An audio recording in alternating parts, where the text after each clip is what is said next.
ये जो IMF programme जो इसाक डार जिसको टाटा बाय बाय करने वाले थे, वो एक्चुअली इस्टेब्लिशमेंट उस चीज के उस पे नहीं थी फेवर। तो आई एम श्योर कि ये जो कल चीज हुई है, जो हमने रजामंदी दी है, वो उसने एस्टेब्लिशमेंट को प्लीज किया होगा, खुश किया होगा। एक बात तो खान साहब ने कल बता दी, मैंने भी बताई, लेकिन दूसरी बात जो है ना वो नहीं हो सकती कि वो आपके लिए इम्पोर्टेंट है। ये आप इस चीज को चलाइएगा। पीटीएम की कारकर्दगी से सख्त वो परेशान थे। उनके बकौल के पाकिस्तान के माशी हालात बहुत खराब हैं, और जो उनकी गो पॉलिसी पे बहुत क्रिटिसाइज किया उन्होंने।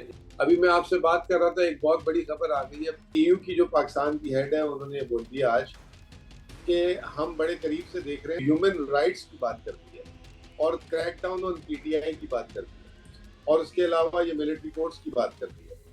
तो वो ये कह रहे हैं कि हमारा मिशन भी पाकिस्तान आएगा और ये तमाम चीजें देखेगा। अगर खुदा ना खासा GSP स्टेटस पाकिस्तान लूज कर गया और सम रीजन, तो पाकिस्तान को बहुत बड़ा नुकसान हो जाएगा। सियासत और पीके से मैं हूं वकार बगैर। मौजूद हैं माशी तजज़ियाकार एक्सपर्ट मुजम्मिल असलम। सर, बहुत शुक्रिया आपके कीमती वक्त का। आप पाकिस्तान तहरीक इंसाफ की एक साथी टीम के मेंबर भी हैं। IMF के साथ जो मामलात हुए उसमें भी आप बैठे हुए थे। मुजम्मिल साहब, आज हम वो बात नहीं करेंगे जो मीडिया पे चल रही है। आज हम ये बात करेंगे कि IMF टीम ने जब इमरान खान साहब से मुज़ाकरात किए तो वहां पे कुछ गारंटीज भी दी गई हैं। इमरान खान साहब के और पाकिस्तान तहरीक इंसाफ के कुछ तवज़ात भी थे, वो दूर किए गए। वो गारंटीज क्या थी और किस शर्त पे इमरान खान साहब को राजी किया गया इस सारे मामले के लिए? आलमी इदारों के लिए और पाकिस्तान के इदारों के लिए बड़े तकलीफ देते, और जिनको लाके बिठाया गया, आ, उनको सरपरस्ती या उनको जो है सपोर्ट करने की कॉस्ट सबसे ज्यादा सबने दी, पूरे पाकिस्तान ने दी। इनकी नाअहली देखें आप कि 14 महीने में एक रिव्यू करा सकते IMF का।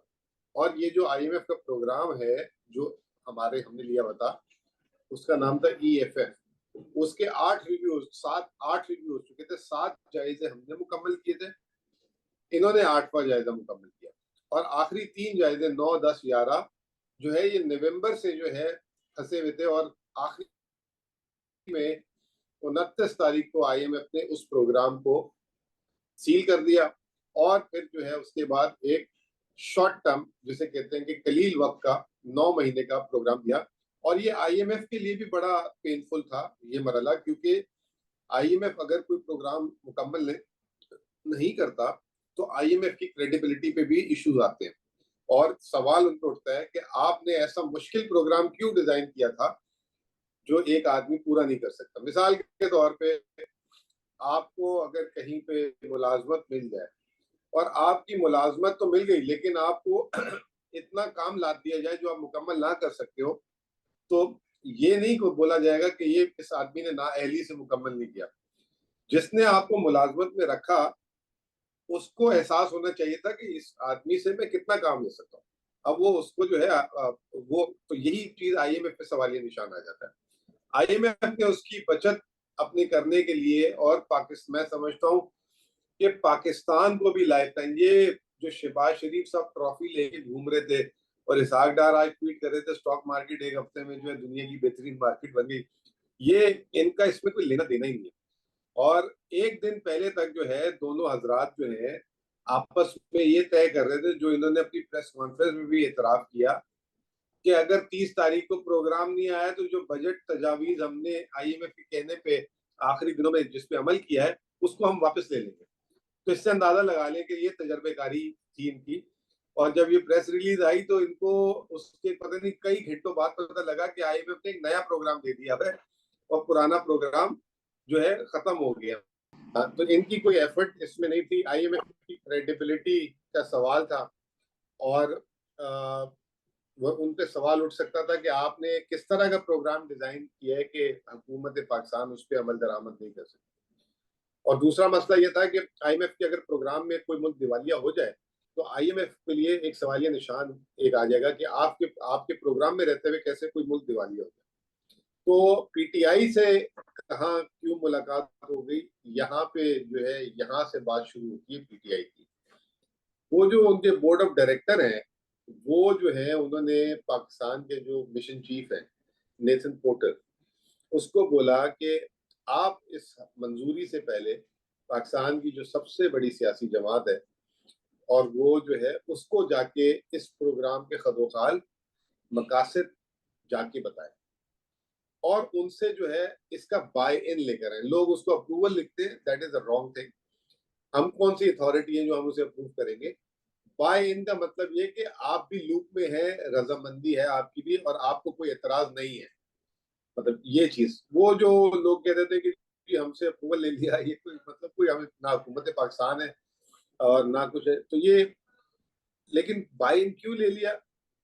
क्योंकि अगर एक इतनी बड़ी सियासी जमात बाय इन देती है तो उसके जो करोड़ों फॉलोअर्स हैं वो वो जो है अपने लीडरशिप पे एतमाद करते हैं, और फिर वो एक तसल्ली उनको हो जाती है कि ये प्रोग्राम जो है इसके मकासद जो है पाकिस्तान के लिए बेहतर होंगे। हालांकि महंगाई वगैरह सारी चीजें हैं होंगी इससे, लेकिन एक पाकिस्तान के लिए बेहतर चीज होगी, तो इसलिए बाय इन लिया जाता है। मुजम्मिल साहब, एक चीज, एक तरफ पाकिस्तान तहरीक इंसाफ को पीछे धकेला जा रहा है और सबसे पीछे धकेला जा रहा है, उस पर अताब भी आया है, उस पर पकड़दड़ भी जारी है, इमरान खान साहब का नाम भी लेने की इजाजत नहीं है। जबकि दूसरी जानब दुनिया का सबसे ताकतवर अदारा पाकिस्तान के सबसे बड़े मसले पर इमरान खान साहब को जब अपने साथ बिठाता है, मुज़ाकरात करता है, तो एक तरफ तो नाम भी नहीं लेने दिया जाता और दूसरी जानब ये सारी चीजें। देखिए, उनकी बदकिस्मती है ना, इससे जाहिर होता है कि कौन अपने लिए काम कर रहा है और कौन मुल्क के लिए काम कर रहा है। तो कल हमने जो है सियासत को बालतर रखते हुए पाकिस्तान के मफाद को इमरान खान साहब के सामने रखकर कि पाकिस्तान के ऊपर जो मजीद मुश्किलात का पहाड़ ना टूटे, उसमें IMF के साथ ताउन की यकीन दहानी कराई और उसका एक बयान दिया और ये इजहार किया कि ये प्रोग्राम जो 9 महीने का है, जिसको डिजाइन इस तरीके से किया गया है कि इस हुकूमत से अगली हुकूमत तक का जो ट्रांसफर है वो जो है एक स्मूथली हो जाए, माशी बहरान के बगैर। जो माशी बहरान की लोग बात कर रहे हैं, क्योंकि पाकिस्तान के खजाने तो खाली हैं, तो ये जो है वहां पे ना हमसे हुकूमत ने दरखास्त की थी। हालांकि हुकूमत चाहती तो इस पे हमसे बात कर सकती थी कि IMF आपसे जब बात करे तो आप हमें साथ दें हमारा, लेकिन उन्होंने इस काबिल ही नहीं समझा, या उनकी आप ये कह लें कि वो अना कह लें, वो पता नहीं किसी एक अलग दुनिया में घूम रहे थे। लेकिन हमें तो उनके साथ हमारा मकसद तो जो है ना, सियासी तौर पे तो हम निपट लेंगे, हमारी सियासी लीडरशिप, हमारा मकसद पाकिस्तान है, पाकिस्तान के लोग हैं, अवाम है। तो खान साहब ने कल दो बातें बड़ी क्लियर की। एक बात तो खान साहब ने कल बता दी, मैंने भी बताई, लेकिन दूसरी बात जो है ना वो नहीं हो सकी थी, वो आपके लिए इम्पोर्टेंट है। पहली बात तो ये कही थी कि ये इस प्रोग्राम से महंगाई होगी, उस महंगाई का गरीब आदमी पर बहुत असर पड़ेगा, और उसके लिए आप कुछ जो है इसमें इकदाम या पाकिस्तान की हुकूमत को इजाजत दे कि वो गरीब आदमी को सहूलत फराहम कर सके। जैसे कि इन्होंने अभी सेहत कार्ड वगैरह बंद कर दिए हैं, और जो है बेनजीर इनकम सपोर्ट प्रोग्राम से लोगों को पैसे जाते हैं। तो खान साहब ने ये एक उनसे आउटराइटली बात की कि आपको ये करना पड़ेगा। दूसरा, खान साहब ने एक बड़ी अच्छी बात की जो हम सारे भूल गए बताना, वो ये थी कि खान साहब ने ये कहा कि आपका जो प्रोग्राम जिस तरह भी डिजाइन होता है ना, वो पाकिस्तान की माशी मुश्किलात एक तरफ, लेकिन वो पाकिस्तान में जो अपॉर्चुनिटीज टू ग्रो है वो जो है बिल्कुल कम कर देती है, महदूद कर देती है, कारोबार कम हो जाता है, GDP कम हो जाती है। तो हमें आप ऐसा बिजनेस मॉडल बनाए कि जिसमें पाकिस्तान के लिए ये चीज तो हो कि पाकिस्तान अपनी माली मुश्किलात से दूर हो, लेकिन वो ग्रोथ ओरिएंटेड हो, ताकि पाकिस्तान तरक्की करे और पाकिस्तान के पास अपना सरमाया इतना हो कि पाकिस्तान अपनी कर्जों से निजात उठाए। तो ये खान साहब ने बोला कि जब इलेक्शंस हो जाएंगे और अगर हमारी हुकूमत आती है तो हम कतई तौर पे ऐसा प्रोग्राम नहीं करेंगे कि जी टैक्स इतना ज्यादा, शरह सूद इतना ज्यादा, ये लगा दो और बाकी कारोबार को बंद कर दो सिर्फ मईशत बचाने के लिए। तो आपको ये एक ग्रोथ ओरिएंटेड प्रोग्राम और प्लान लाना पड़ेगा, वरना तो पाकिस्तान इसी तरीके से जो है मतलब रोजाना की दिहाड़ी पे चलता रहेगा। तो ये बात हुई। फिर दूसरी बात जो हुई वो ये हुई बड़ी इंपॉर्टेंट, कि खान साहब ने कहा कि ये 9 महीने का प्रोग्राम आपने डिजाइन किस तरह किया, क्यों किया? उन्होंने कहा कि जी 3 महीने, 1.5 महीना तो ये हुकूमत रहेगी, फिर 3 महीने जो है वो जो एंटरिम गवर्नमेंट आएगी, जो पूरी हुकूमत आएगी, फिर उसके बाद एक आध महीना जो है उनको नई हुकूमत को ट्रांसफर करने में भी लग जाता है। फिर नई हुकूमत का 2 से 3 माह हो कि ताकि वो सेटल डाउन हो जाए और अपना फैसला कर लें कि उन्होंने आगे किस तरह के सख्त रिफॉर्म प्रोसेस को एडॉप्ट करना है, और उसके बाद चाहे वो हमारे साथ रिफॉर्म करके नए प्रोग्राम में आए या खुद वो तय करें। तो वहां पे एक बात हुई कि आप क्या गारंटी करते हैं कि ये ट्रांजिशन स्मूथ हो जाएगी, इलेक्शन टाइम पे होंगे नहीं होंगे, इसके अलावा फ्री एंड फेयर होंगे नहीं होंगे, क्योंकि खान साहब एक बात में बड़े क्लियर है, उन्होंने कहा कि ये माशी जो पाकिस्तान के मसाइल है ना, वो सियासत से जुड़े हुए हैं, और जब तक पॉलिटिकली स्टेबल नहीं होंगे हम जो है अच्छे फैसले नहीं कर पाएंगे। और उन्होंने मिसाल दी कि मेरे 3.5 साल में भी मेरी हुकूमत कोalition हुकूमत थी और कमजोर हुकूमत थी, जिसमें बार बार जो है मुझे मसाइल आते थे, जिस जिस स्पीड से मुझे जो पाकिस्तान के रिफॉर्म करने होते थे वो मैं नहीं कर पाता था।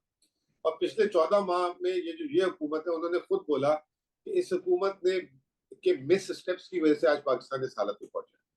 उन्होंने कहा ये जो इन्होंने मिस स्टेप्स इसीलिए लिए कि ये भी एक कोalition हुकूमत थी और डरती थी फैसले करने में कि कहीं ये ना हो कि इनकी छुट्टी ना हो जाए।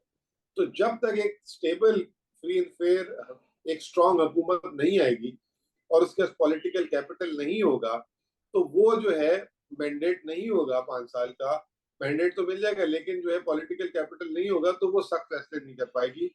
तो इस पे आपका क्या ख्याल है? उस पर उन्होंने कहा कि जी देखें, प्रोग्राम तो डिजाइन इसी तरह हुआ है कि इलेक्शन हो और हुकूमत है, लेकिन हम ये हमारा मैंडेट नहीं है कि हम कहें कि जी बाकी पॉलिटिकल मतलब स्ट्रॉन्ग गवर्नमेंट आई है वो है। तो खान साहब ने कहा मैं कहने का मकसद ये है कि पाकिस्तान की जो हम 23-24 प्रोग्राम आज तक ले चुके हुए हैं, वो वीक पॉलिटिकल गवर्नमेंट्स की वजह से, और फ्री एंड फेयर इलेक्शन नहीं होते और चीजें मसाइल होते। तो इसको भी जो है ताकि रूल ऑफ लॉ इम्पोज हो सके, जिससे टैक्स लेना है उससे टैक्स ले सके, ये तमाम चीजें। तो ये जो है मोटी मोटी बात हुई। रहा सवाल ये कि पीटीएम की कारकर्दगी से सख्त वो परेशान थे।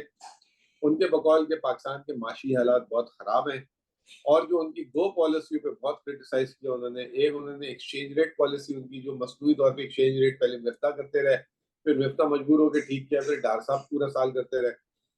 दूसरा ये जो इन्होंने इम्पोर्ट पे पाबंदियां लगाई थी, ये दो चीजें, चार चीजें मेन है उनकी पॉलिसी में।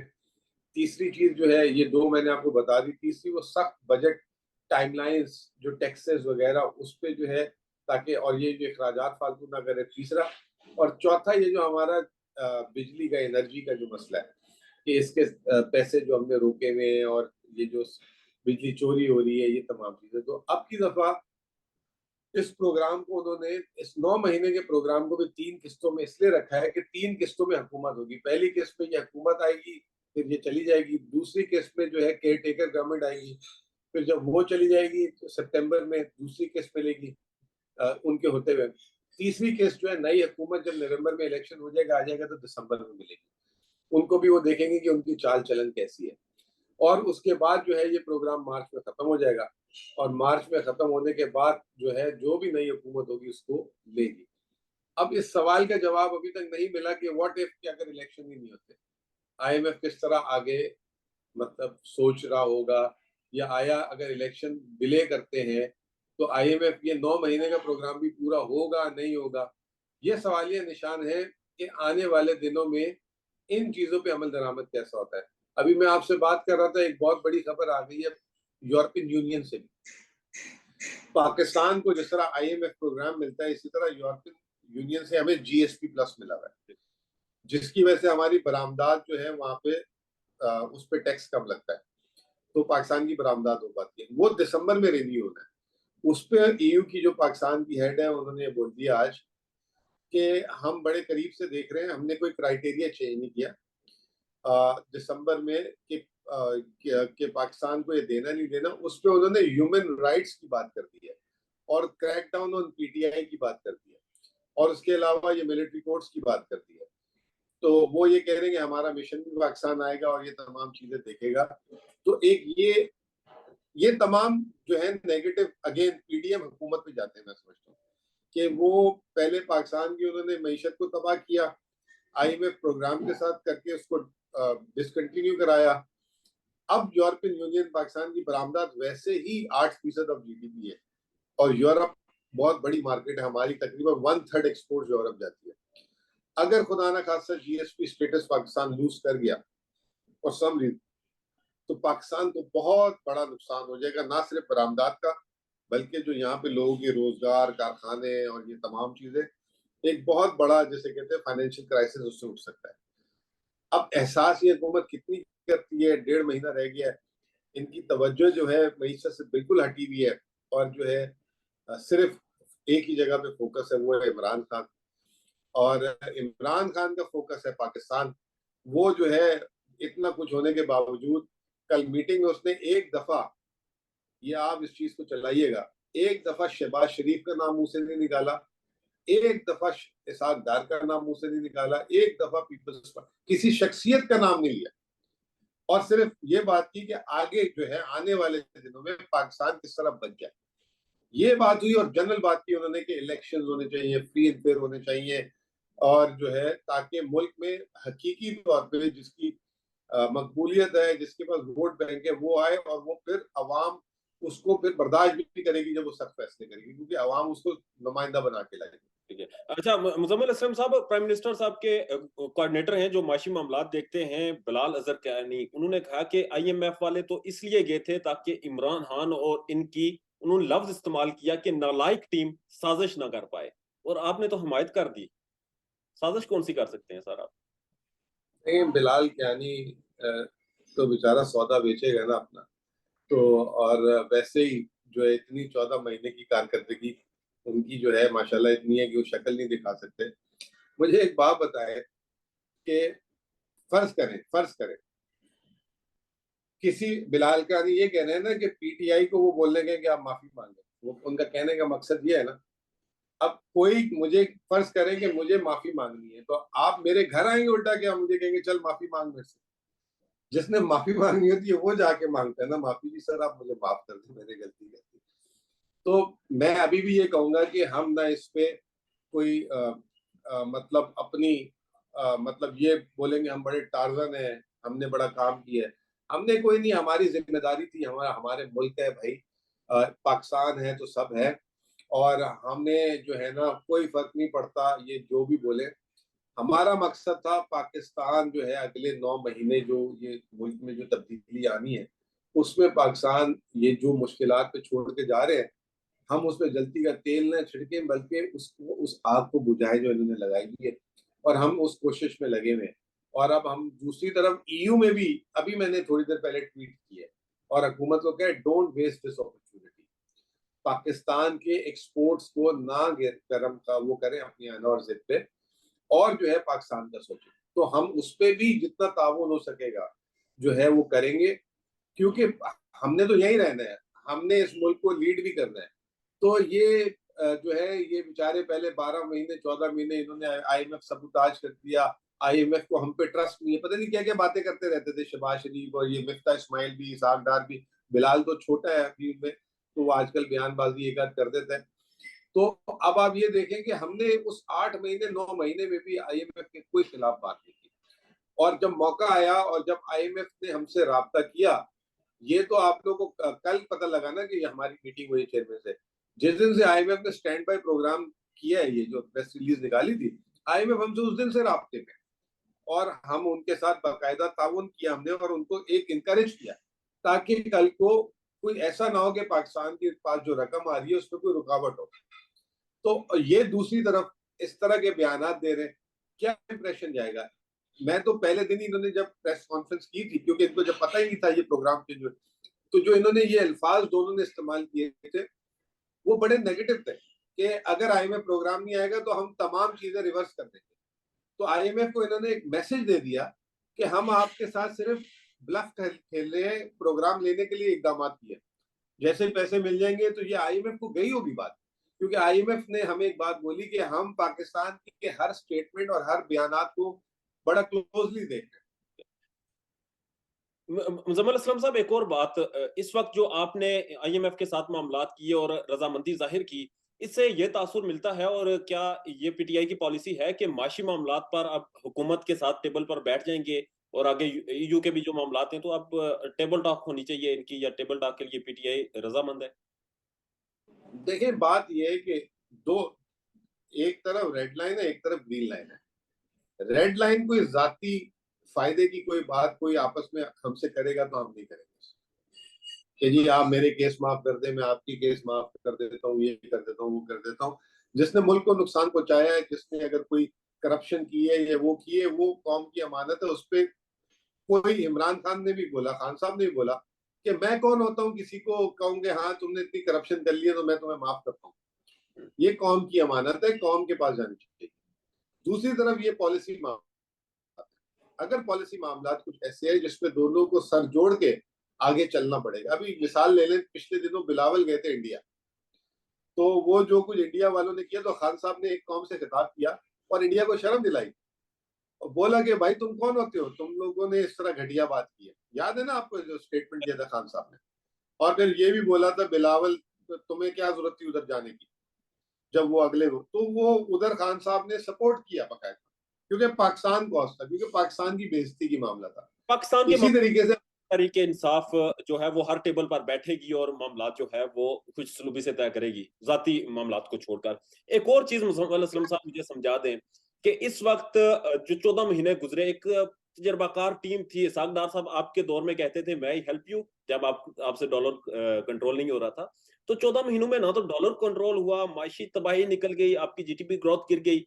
तो क्या वजह है कि जब इनके अंदरूने मुल्क और बैरूने मुल्क जो इनके अपने जाती कारोबार हैं वो ग्रो कर गए, जबकि पाकिस्तान से जितने भी बड़े सरमायादार थे, चाहे वो टेलीकम्युनिकेशन इंडस्ट्री हो, पेट्रोलियम हो, ऑटोमोबाइल हो, इलेक्ट्रॉनिक हो, फार्मास्यूटिकल हो, जितनी भी कंपनीज थी, बेशुमार कंपनीज ने अपना सरमाया निकाल लिया।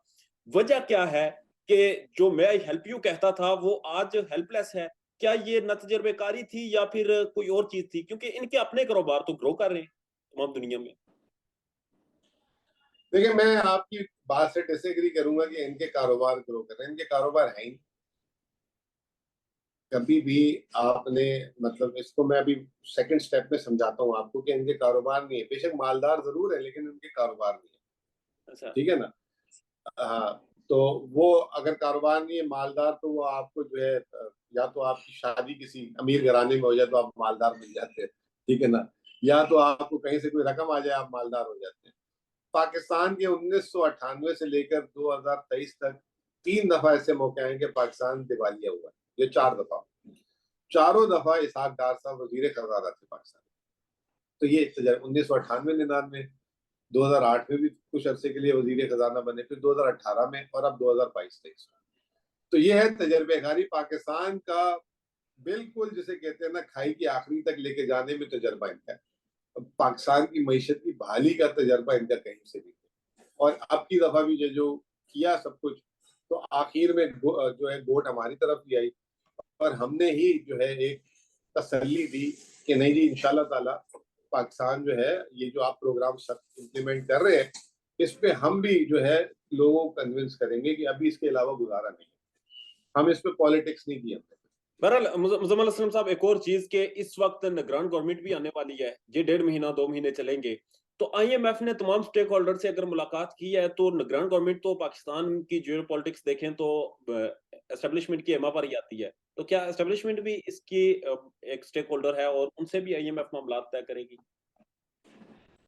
देखिए बात ये कि ऑब्वियसली आप एस्टैब्लिशमेंट जो है पाकिस्तान की जो है मेन स्ट्रीम डिसीजन मेकिंग का, जिसे कहते हैं, अभी तक तो जो है डिसीजन मेकिंग में जो है उसकी लीड है। ठीक है ना? अब बात ये है कि एस्टेब्लिशमेंट तो मेरे ख्याल से गवर्नमेंट के साथ they must be aware what is happening, और उनकी भी अपनी असेसमेंट्स होंगी और वो भी जो है देख रहे होंगे। जो मेरी इतलात थी कि ये जो आईएमएफ प्रोग्राम जो इसहाक डार जिसको टाटा बाय बाय करने वाले थे, वो एक्चुअली एस्टेब्लिशमेंट उस चीज के उसमें नहीं थी फेवर में। और एस्टेब्लिशमेंट ने ही जो है वजीर आजम को पुश किया था कि एट एनी कॉस्ट पाकिस्तान को आईएमएफ प्रोग्राम चाहिए और हमें आप लेकर दें। और हो सकता है कि उसमें एस्टेब्लिशमेंट ने भी बात की ऊपर लोगों से, तो यूएई में भी बात की होगी, सऊदी अरब में भी बात की होगी, अमेरिका में भी बात की होगी। पब्लिक नॉलेज नहीं है लेकिन आई एम श्योर की होगी। तो स्टैब्लिशमेंट जो है वो पाकिस्तान को स्टेबल हमेशा देखना चाहती है। लेकिन कुछ सर्कमस्टांसेस ऐसे हो जाते हैं जिसपे जो है लोग हालात बीच में खराब कर देते हैं। तो आई एम श्योर कि ये जो कल चीज हुई है, जो हमने रजामंदी दी है, वो उसने एस्टेब्लिशमेंट को प्लीज किया होगा, खुश किया होगा। मतलब कि पाकिस्तान की मतलब तरक्की और डेवलपमेंट में पीटीआई ने मतलब अपने आप को पीछे रखा। जो हो रहा है पीटीआई के साथ, उसमें हम न्यूट्रल भी तो हो सकते थे ना। हम कह देते जी हमारा वास्ता नहीं और हमें नहीं पता, लेकिन हमने उसके अगेंस्ट जाकर अपने मफाद को पीछे रख के मुल्क के मफाद, तो ये आई एम श्योर कि ये बड़ा पॉजिटिव सिग्नल गया होगा उनको भी, और वो खुश भी हुए होंगे इस चीज से। बहरहाल खुश और आने वाले दिनों में चाहिए, खुश तो जमहूरी गवर्नमेंट को होना चाहिए। चले, सबका हक है खुश होना। आखिर उनको तो बहुत होना चाहिए कि उनकी हमने मदद की, में आखिर उनकी में हमने मदद की, लेकिन हमारी बदनसीबी है कि वो उसको उल्टा पता नहीं उस पर सियासत करने की कोशिश करे, लेकिन हम फिर भी सियासत नहीं करें। आखिर में सर मुझे शॉर्ट कमेंट कर दें कि 14 माह में माशियत कितनी पीछे गई, पाकिस्तान की माशियत कितनी तबाह हुई और वापस इसको रिकवर होने में कितना वक्त लगेगा? पूरे 75 साल पीछे चले। पाकिस्तान में इस साल जो माशी रिकॉर्ड बने, पूरे 75 साल के सारे रिकॉर्ड टूटे। चाहे शरह सूद हो, चाहे ग्रोथ हो, चाहे ये जो है क्या कहते हैं बेरोजगारी हो, तमाम 75 साल की महंगाई हो, तमाम 75 साल के रिकॉर्ड जो है, रुपए की कदर हो एक साल में, कर्जे हो, 75 साल में कोई एक साल में इस तरह का साल नहीं देखा। तो आप यूँ समझ लें कि इन्होंने हमें जो है ना 1947 पाकिस्तान जब बना था, शायद उस वक्त भी इतने बुरे हालात ना हो, उस हालात पे पहुंचा दिया। तो अगर सियासी इस्तेकाम हो तो कितने मजीद साल लगेंगे वापस हमें रिकवर होने में? देखिए, मेरा मेरा तजर्बा ये कहता है कि अगर अल्लाह का जो है वो हो हम पे करम, तो हम जो है इंशाल्लाह ताला चंद सालों में, 2-3 सालों में, अगर हम अपनी उससे जो है ऊपर वो मतलब अपने से बालातर होके सोचेंगे, तो हम 2-3 सालों में खड़े हो जाएंगे। पाकिस्तान की जमीन जरखेज है, पाकिस्तान के लोग जरखेज हैं, और अल्लाह ताला का भी इस मुल्क में हमेशा करम रहता है। जब बुरा वक्त आता है, कोई ना कोई अपॉर्चुनिटी क्रिएट हो जाती है।